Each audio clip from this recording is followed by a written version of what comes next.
Imagine you're scrolling through social media at 2 a.m., feeling completely overwhelmed by life, and every post you see screams good vibes only or stay positive. But instead of feeling better, you feel worse. Why? Because you're human, and humans aren't designed to be positive all the time. What if everything you've been told about positivity is not just wrong, but actually damaging your mental health?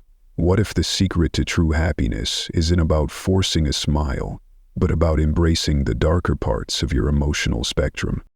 Today we're diving deep into Avinash Sai's groundbreaking book, Negative is the New Positive, How Positivity Obsession is Damaging Our Mental Health, and How Negative Emotions Help Us Become Whole. This isn't just another self-help book. It's a revolutionary approach that challenges the entire positive thinking industry and shows you why your negative emotions might be your greatest teachers. By the end of this video, you'll understand why society's obsession with positivity is making us more anxious, more stressed, and more disconnected from our authentic selves. More importantly, you'll learn how to harness the power of negative emotions to become truly whole. Chapter 1. The Positivity Trap. Why Good Vibes Only is Toxic. The author starts with a shocking revelation. Our society has created what he calls the positivity trap. Picture this scenario. You lose your job, and within minutes, well-meaning friends bombard you with phrases like, "Everything happens for a reason," "At least you're alive," or "Just think positive thoughts." Sai argues that this isn't helpful, it's harmful. The author suggests that when we're constantly told to suppress our negative emotions, we're essentially being told to deny a fundamental part of our human experience. It's like telling someone to breathe with only one lung. Think about it this way. Emotions exist for a reason. Fear keeps us safe from danger. Sadness helps us process loss. Anger motivates us to fight injustice. When we suppress these emotions under the guise of positivity, we're cutting ourselves off from vital information about our environment and our needs. The author explains how the self-help industry has weaponized positivity, creating a billion-dollar machine that profits from our discomfort with negative emotions. Instead of teaching us to process and learn from difficult feelings, it sells us the fantasy that we can simply think our way out of any problem. But here's the kicker. Research shows that people who constantly suppress negative emotions actually experience higher levels of anxiety and depression. It's like holding a beach ball underwater. The more pressure you apply, the more violently it will eventually surface.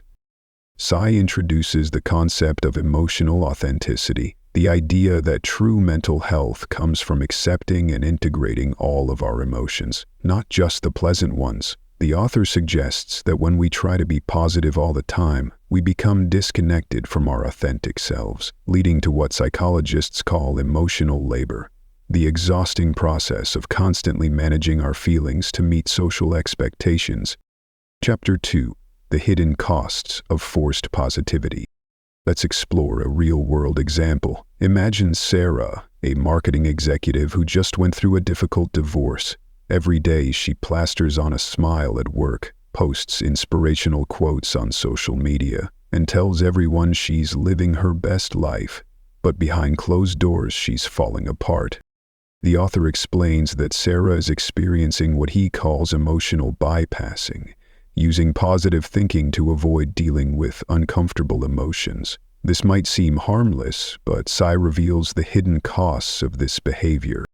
First, there's the physical toll. The author suggests that suppressing emotions creates chronic stress in the body. When we don't allow ourselves to feel and process negative emotions naturally, our nervous system remains in a constant state of alert. This leads to headaches, digestive issues, sleep problems, and even compromised immune function. Second, there's the psychological cost. Sai argues that when we deny our negative emotions, we also diminish our capacity for positive ones.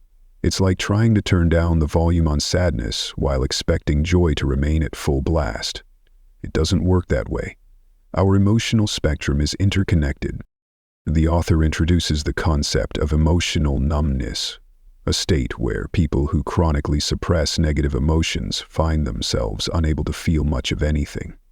They might achieve the goal of not feeling sad or angry, but they also lose the ability to feel genuine happiness, excitement, or love. Third, there's the social cost. When we're constantly performing positivity, we prevent others from seeing our authentic selves. This creates shallow relationships based on pretense rather than genuine connection. The author suggests that our most meaningful relationships are formed not when we're at our best, but when we're vulnerable and real. Tsai shares research showing that cultures with more acceptance of negative emotions actually have lower rates of depression and anxiety. This isn't coincidence. It's evidence that emotional acceptance, not emotional suppression, is the key to mental health. The author also discusses toxic positivity in the workplace, where employees are expected to maintain enthusiasm regardless of circumstances. This creates environments where genuine concerns can't be addressed, leading to burnout and decreased productivity. Chapter 3. The Wisdom Hidden in Negative Emotions.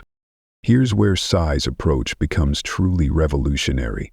Instead of viewing negative emotions as problems to be solved, the author suggests we should see them as messengers carrying important information about our lives.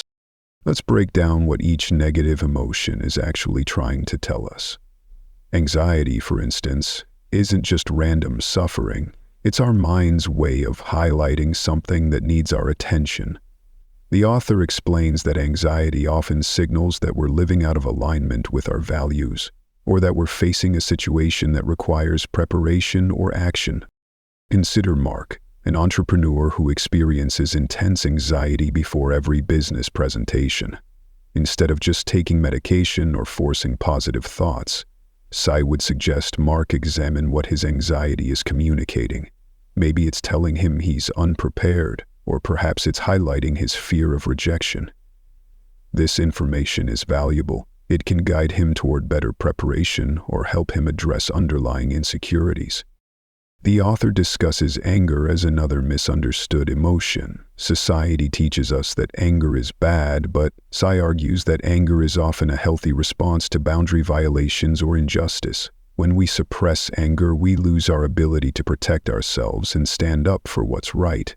The author suggests that many social justice movements throughout history were fueled by righteous anger, emotion that led to positive change.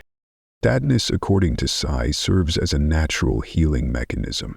Just as physical pain tells us something is wrong with our body, emotional pain signals that something needs our attention in our psychological or social life. The author explains that sadness helps us process loss, transition through life changes, and develop empathy for others who are suffering.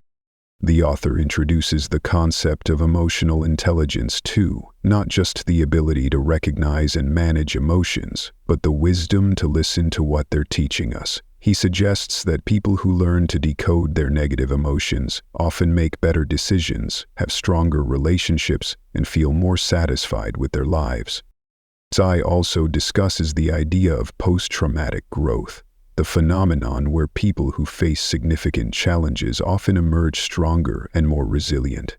This only happens, the author argues, when we allow ourselves to fully feel and process difficult emotions, rather than bypassing them with forced positivity. Chapter 4. The Art of Embracing Your Shadow. Tsai draws from Carl Jung's concept of the shadow, the parts of ourselves we try to hide or deny. The author suggests that true wholeness comes not from eliminating our shadow, but from integrating it into our conscious awareness. Picture your personality as an iceberg. The tip above water represents the socially acceptable parts of yourself, the positive, productive, good aspects. But below the surface lies the shadow, your fears, insecurities, dark thoughts, and negative impulses. The author argues that most people spend enormous energy trying to keep this underwater portion hidden, but this creates internal conflict and prevents authentic self-expression. Let's consider Jennifer, a perfectionist who presents herself as having it all together.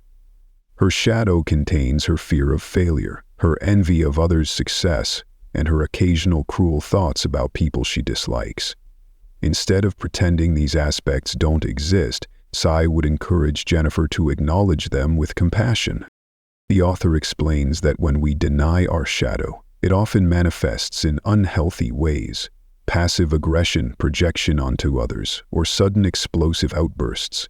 But when we integrate our shadow consciously, we gain access to tremendous creative and personal power.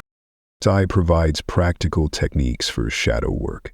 One exercise involves identifying the traits you most dislike in others. Often, these are reflections of aspects of yourself you haven't accepted. Another technique is negative journaling, where you write freely about your fears, resentments, and dark thoughts without judgment. The author emphasizes that embracing your shadow doesn't mean acting on every negative impulse. Instead, it means acknowledging these aspects of yourself so you can make conscious choices about how to channel that energy. For example, recognizing your capacity for anger might help you become a more effective advocate for causes you care about.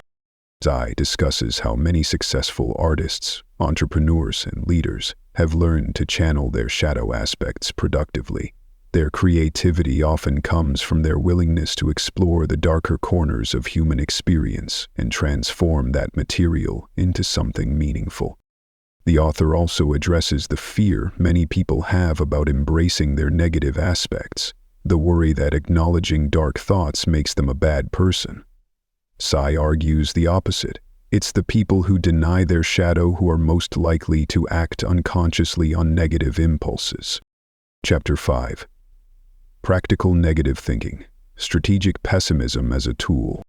This chapter introduces one of Sai's most counterintuitive concepts, the power of strategic negative thinking. The author argues that sometimes deliberately thinking negatively can lead to better outcomes than forced positivity. Let's explore this through the example of defensive pessimism. The author explains that some people naturally imagine worst-case scenarios not because they're negative, but because this mental rehearsal helps them prepare and perform better. A student who imagines failing an exam might study harder and develop better test-taking strategies than one who simply visualizes success. Sai discusses pre-mortem analysis, a technique used by successful businesses and individuals where they imagine their project or goal failing and work backward to identify potential problems. This isn't being negative for the sake of it. It's using negative thinking strategically to prevent actual negative outcomes. The author shares the story of a tech startup founder who used negative visualization to prepare for investor meetings. Instead of just imagining success, he spent time envisioning every possible objection investors might raise. This preparation helped him address concerns proactively and ultimately secure funding. Sai introduces the concept of negative gratitude, appreciating difficulties and challenges for what they teach us. Instead of just being grateful for good things, the author suggests we can also be grateful for obstacles because they build resilience and character. This doesn't mean seeking out suffering, but rather finding meaning in the difficulties we inevitably face. The author discusses how negative thinking can improve decision-making. When we only focus on positive possibilities, we make decisions based on incomplete information. But when we also consider what could go wrong, we make more balanced and realistic choices. Sai provides guidelines for healthy negative thinking. The key is intentionality, using negative thoughts as tools for preparation and problem-solving, rather than getting stuck in rumination or catastrophizing.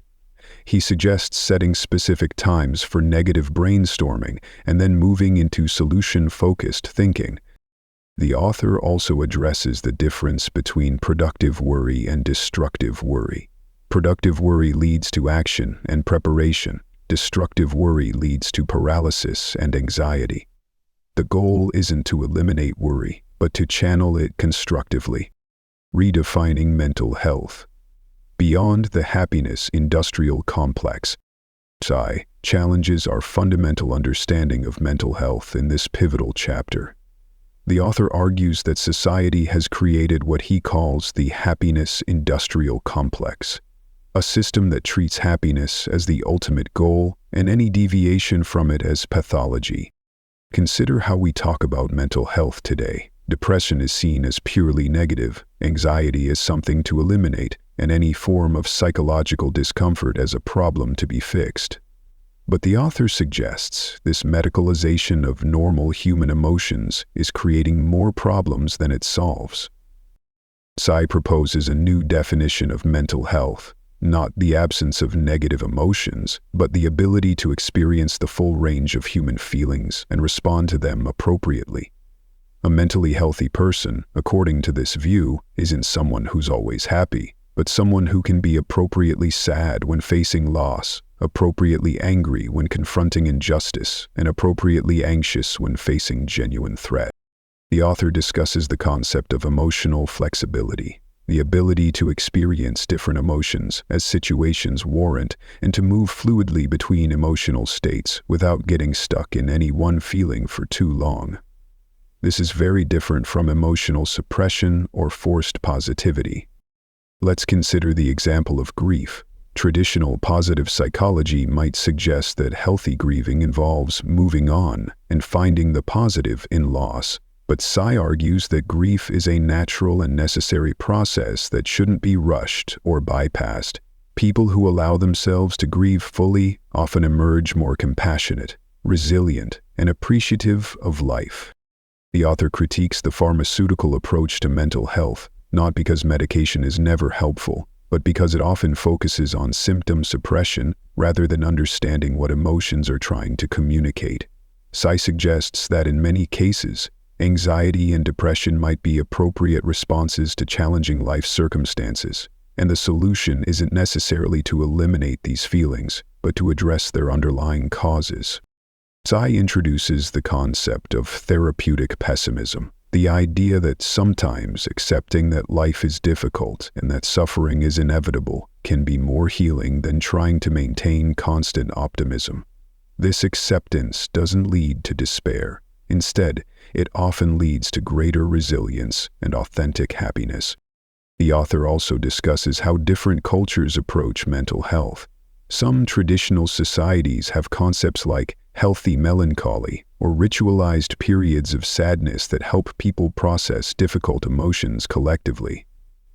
These cultures often have lower rates of depression than societies that pathologize negative emotions. Chapter 7. Building authentic resilience through emotional integration. In this crucial chapter, Tsai outlines how to build genuine resilience, not the kind that comes from suppressing difficulties, but the kind that emerges from integrating all aspects of our emotional experience. The author distinguishes between two types of resilience: fragile resilience and anti-fragile resilience. Fragile resilience is what we build when we try to avoid negative experiences. It makes us more vulnerable because we haven't developed the skills to handle difficulties when they inevitably arise. Anti-fragile resilience, on the other hand, is what we develop by facing challenges directly and learning from them. Consider two people facing job loss. Person A has built fragile resilience through positive thinking and avoidance. They've never really processed previous setbacks and have relied on external validation for self-worth. Person B has built anti-fragile resilience by facing previous challenges head-on, learning from failures, and developing internal resources for coping.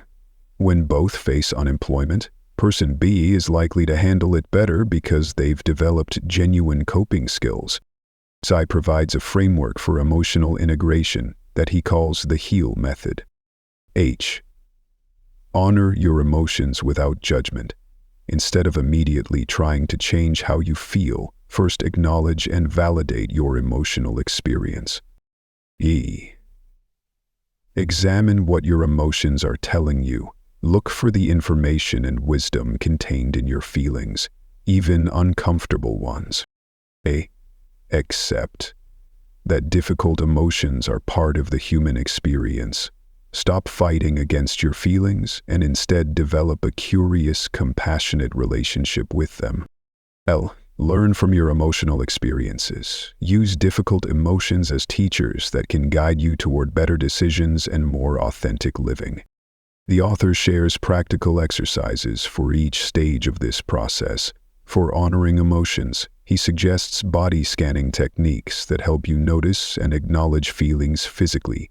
For examining emotions, he recommends journaling prompts that help you decode what your feelings are trying to communicate. Sai discusses the importance of developing emotional vocabulary, the ability to distinguish between different shades of feeling. Instead of just feeling bad, you might recognize that you're feeling disappointed, frustrated, overwhelmed, or discouraged. This precision helps you respond more appropriately to different emotional states. The author also addresses the role of community in emotional integration. He argues that we need relationships where we can share our authentic selves, including our struggles and imperfections.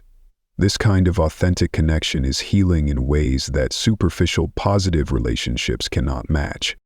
Chapter 8. Living Whole. Integrating light and shadow for authentic success. In the final chapter, Sai presents his vision for what living whole looks like in practice. This isn't about achieving perfect balance or eliminating negative emotions, but about developing the wisdom to dance with all aspects of your humanity. The author introduces the concept of integrated living, making decisions and pursuing goals from a place of wholeness rather than from a need to prove something or maintain an image. When we integrate our shadow and accept our full emotional spectrum, we often find that our priorities and definitions of success shift dramatically. Consider Maria, who spent years climbing the corporate ladder while suppressing her creative impulses and ignoring her growing sense of emptiness. Once she began integrating her negative emotions, her dissatisfaction, her envy of artists, her fear of financial instability, she realized these feelings were guiding her toward a more authentic path. She eventually transitioned to freelance graphic design, initially earning less money but finding more meaning and satisfaction. Sai argues that true success isn't about eliminating struggle, but about engaging with life's challenges from a place of authenticity and wholeness. People who embrace their full humanity often become more creative, more empathetic, and more resilient leaders. The author provides practical guidance for maintaining emotional integration in a world that constantly pushes toward positivity performance. He suggests developing personal rituals for checking in with yourself, creating boundaries around toxic positivity in relationships, and finding communities that value authenticity over performance. Sai discusses how integrated living affects relationships. When we stop performing positivity and allow others to see our authentic selves, we give them permission to do the same. This creates deeper, more satisfying connections based on real intimacy rather than mutual performance. The author concludes by addressing the fear many people have about embracing their negative emotions, the worry that they'll become dark, depressed, or difficult to be around. Sai argues the opposite happens. People who integrate their shadow often become more joyful because their happiness is authentic rather than forced. They become more compassionate because they've accepted their own flaws. They become more creative because they're not censoring parts of their experience. As we reach the end of our journey through Avinash Sai's groundbreaking book, let's remember the core message. You are not broken if you experience negative emotions. You are human. The path to true wholeness doesn't run through forced positivity or emotional suppression. It runs through the courageous act of embracing all aspects of your humanity, your light and your shadow, your joy and your pain, your strengths and your vulnerabilities. Your negative emotions aren't obstacles to overcome. They're teachers waiting to guide you toward a more authentic and fulfilling life. Your anger might be showing you where boundaries need to be set. Your sadness might be helping you process important losses. Your anxiety might be highlighting areas where you need to take action or make changes. The next time someone tells you to just think positive, remember that you have permission to feel whatever you're feeling. Your emotions are valid, and they're trying to help you navigate this complex experience we call life. Start small. The next time you feel a difficult emotion, instead of immediately trying to change it, pause and ask, "What is this feeling trying to tell me?" Listen with curiosity rather than judgment. You might be surprised by the wisdom you discover. Remember, becoming whole isn't a destination. It's a way of traveling through life with all of yourself present, and that journey starts with a single, radical act of self-acceptance. If this video has shifted your perspective on emotions and mental health, smash that subscribe button and hit the notification bell for more powerful book summaries that will challenge conventional wisdom and change your mindset. Your authentic self is waiting, and it's time to let it emerge. Share this video with someone who needs to hear that it's okay not to be positive all the time. Sometimes the most positive thing you can do is honor your authentic emotional experience. Until next time, remember, you don't need to fix yourself, you just need to become yourself.